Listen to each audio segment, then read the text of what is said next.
ಈಗ ಒಂದು ರೀತಿಯಲ್ಲಿ ತಣ್ಣಗಾಗ್ತಾ ಇದೆಯಾ ಅನ್ನುವಂಥ ಪ್ರಶ್ನೆ. ಅಸಮಾಧಾನಿತರನ್ನ ಸಮಾಧಾನ ಪಡಿಸುವಂಥ ಕೆಲಸ ಆಗ್ತಾ ಇದೆಯಾ? ಬಿಜೆಪಿಯೊಳಗಿನ ಒಳಬೇಗುದಿಗೆ ಬ್ರೇಕ್ ಬೀಳ್ತಿದೆಯಾ? ರೇಣುಕಾಚಾರ್ಯ ಬಳಿಕ ಮತ್ತೊಬ್ಬ ನಾಯಕ ಸೈಲೆಂಟ್ ಆಗಿದ್ದಾರಂತೆ. BSY ವಿರುದ್ಧ ಕೆಂಡ ಕಾರ್ತಿದ್ದ ಸೋಮಣ್ಣ ಸೈಲೆಂಟ್ ಆದ್ರ? ಕಿಡಿಮಿಡಿಗೊಂಡಿದ್ದಂಥ ಸೋಮಣ್ಣ ತಣ್ಣಗಾಗಿದ್ದು ಯಾಕೆ ಅನ್ನುವಂಥ ಪ್ರಶ್ನೆ ಈಗ. ರಿಪಬ್ಲಿಕ್ ನಡೆದ ಪೊಲಿಟಿಕಲ್ ಎಕ್ಸ್ಕ್ಲೂಸಿವ್ ಸುದ್ದಿ. ರೇಣುಕಾಚಾರ್ಯ ಬಳಿಕ ಮತ್ತೊಬ್ಬ ನಾಯಕ ತಣ್ಣಗಾಗಿರೋದು ಮಾಜಿ ಸಚಿವ ವಿ ಸೋಮಣ್ಣ. ಸಂಧಾನ ಬಹುತೇಕ ಸಕ್ಸಸ್ ಆಯ್ತಾ? ಮಾಜಿ ಶಾಸಕ ಶಿವನಗೌಡ ಮೂಲಕ ಜೋಶಿ ರಣತಂತ್ರವನ್ನು ಹೂಡಿದ್ರ? ರಿಪಬ್ಲಿಕ್ ಕನ್ನಡದಲ್ಲಿ ಮಾತ್ರ ಸಂಧಾನ ಸಕ್ಸಸ್ ಹಿಂದಿನ ಸೀಕ್ರೆಟ್ ಇಲ್ಲ. ಈಗಾಗಲೇ ಪಕ್ಷದೊಳಗೆ ಆಕ್ರೋಶವನ್ನು ವ್ಯಕ್ತಪಡಿಸುತ್ತಿದ್ದಂಥ ಸೋಮಣ್ಣ, ರೇಣುಕಾಚಾರ್ಯ ಅಸಮಾಧಾನಿತರನ್ನ ಯಾವ ರೀತಿ ಸಂಧಾನ ಮಾಡೋದು ವಿಜೇಂದ್ರಗೆ ದೊಡ್ಡ ಟಾಸ್ಕ್ ಆಗಿತ್ತು.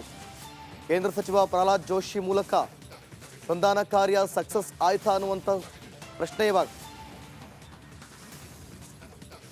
ಈ ಬಗ್ಗೆ ಮತ್ತಷ್ಟು ಮಾಹಿತಿಯನ್ನು ಕೊಡ್ತಾರೆ ನಮ್ಮ ಪ್ರತಿನಿಧಿ ಸುರೇಶ್. ಲೈವ್ನಲ್ಲಿ ಜನ ಆಗ್ತಿದ್ದಾರೆ. ಸುರೇಶ್, ಒಳ ಬೇಗುದಿಗೆ ಬ್ರೇಕ್ ಬೀಳೋದಕ್ಕೆ ಕಾರಣ ಏನಿರ್ಬೋದು? ಖಂಡಿತವಾಗ್ಲೂ ರಾಜ್ಯ ಬಿಜೆಪಿಯಲ್ಲಿ ಮುಂದಿನ ದಿನಗಳಲ್ಲಿ ಲೋಕಸಭಾ ಚುನಾವಣೆ ನಿಟ್ಟಿನಲ್ಲಿ ಪ್ರತಿಯೊಬ್ಬ ನಾಯಕರ ಸಾಮರ್ಥ್ಯವನ್ನ, ಅವರ ವೈಯಕ್ತಿಕ ವರ್ಚಸ್ಸನ್ನ ಅರಿಯುವಂತಹ ಕೆಲಸವನ್ನ ಮಾಡಿದ್ದಾರೆ. ಜೊತೆಗೆ ಯಾವೆಲ್ಲ ಅಸಮಾಧಾನಿತ ನಾಯಕರಿದ್ದಾರೆ ಅವರ ಅಸಮಾಧಾನ ಮುಂದಿನ ದಿನಗಳಲ್ಲಿ ಲೋಕಸಭಾ ಚುನಾವಣೆಯ ಮೇಲೆ ಯಾವ ರೀತಿಯಾಗಿ ಪರಿಣಾಮ ಬೀರುತ್ತೆ ಅನ್ನೋದರ ಸಂಪೂರ್ಣ ವಿವರವನ್ನ ಕೂಡ ತಿಳ್ಕೊಂಡಿರ್ತಕ್ಕಂಥದ್ದು. ಸೊ ಹೀಗಾಗಿನೇ ಒಬ್ಬೊಬ್ಬರಾಗಿಯೇ ಯಾರೆಲ್ಲ ಪ್ರಬಲ ನಾಯಕರು ಅಸಮಾಧಾನವನ್ನ ಹೊಂದಿದ್ರು, ತೃಪ್ತರಾಗಿದ್ರು, ಅವರನ್ನ ವಿಶ್ವಾಸಕ್ಕೆ ತೆಗೆದುಕೊಳ್ಳುವಂತಹ ಪ್ರಯತ್ನವನ್ನ ರಾಜ್ಯ ಬಿಜೆಪಿ ಮಾಡ್ತಾ ಇರ್ತಕ್ಕಂಥದ್ದು.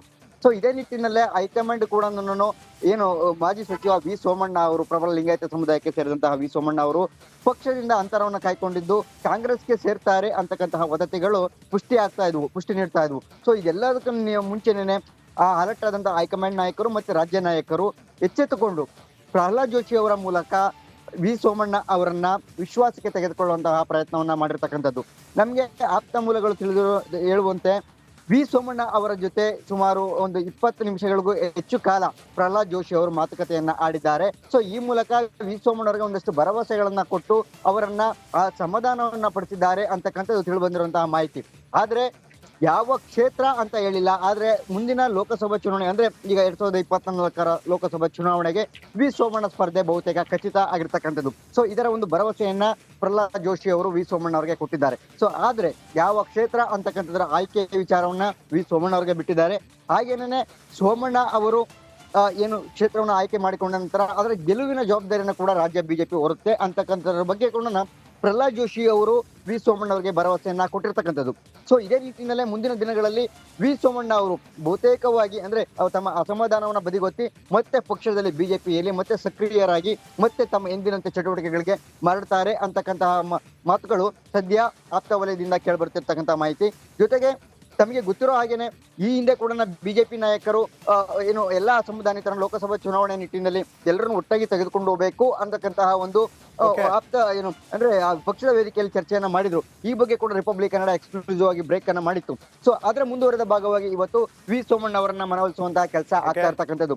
ಮುಂದಿನ ದಿನಗಳಲ್ಲಿ ರಾಜ್ಯ ಬಿಜೆಪಿಗೆ ನಿಮ್ಮ ಅವಶ್ಯಕತೆ ಇದೆ ಅನ್ನೋ ನಿಟ್ಟಿನಲ್ಲಿ ವಿ ಸೋಮಣ್ಣ ಅವರನ್ನ ವಿಶ್ವಾಸಕ್ಕೆ ತೆಗೆದುಕೊಂಡಿದ್ದು ಮುಂದಿನ ದಿನದಲ್ಲಿ ಮತ್ತೆ ವಿ ಸೋಮಣ್ಣ ಅವರು ಮತ್ತೆ ಪಕ್ಷದಲ್ಲಿ ಸಕ್ರಿಯರಾಗ್ತಾರೆ ಅಂತ ಹೇಳಿ ನಮ್ಗೆ ಆಪ್ತ ಮೂಲಗಳು ಹೇಳಿರ್ತಕ್ಕಂಥದ್ದು. ಸೊ ಈ ನಿಟ್ಟಿನಲ್ಲೇನೆ ಈಗ ವಿ ಸೋಮಣ್ಣ ಅವರ ಮನವೊಲಿಕೆ ಬಹುತೇಕ ಸಕ್ಸಸ್ ಆಗಿದೆ. ಅದು ಪ್ರಹ್ಲಾದ್ ಜೋಶಿ ಅವರ ಮೂಲಕ ಅಂತಕ್ಕಂಥದ್ದು ಕೂಡ ತಿಳಿ ಬಂದಿರುವಂತದ್ದು. ಜೊತೆಗೆ ಶಿವನಗೌಡ ನಾಯಕರು ಕೂಡ ಅವರ ಮೂಲಕನೂ ಕೂಡ ಇದೇ ಮೆಸೇಜ್ ಅನ್ನು, ಇದೇ ಸಂದೇಶವನ್ನ ಕಳಿಸಿ ಅವರನ್ನ ವಿಶ್ವಾಸಕ್ಕೆ ಪಡ್ಕೊಳ್ಳುವಂತಹ ಕೆಲಸ ಆಗಿದೆ. ಜೊತೆಗೆ ಅಶೋಕ್ ಅವರು ಕೂಡ ಮುಂದಿನ ವಾರದಲ್ಲಿ ಅಂದ್ರೆ ಬಹುಶಃ 4ನೇ ತಾರೀಕು ಅಥವಾ 5ನೇ ತಾರೀಕು ಮತ್ತೆ ಸೋಮಣ್ಣ ಅವರನ್ನ ಭೇಟಿಯಾಗಿ ಮತ್ತೆ ಪಕ್ಷದ ಸಂದೇಶವನ್ನ ಹೇಳಿ ಅಂತಿಮವಾಗಿ ಸೋಮಣ್ಣ ಅವರನ್ನ ಸಂಪೂರ್ಣ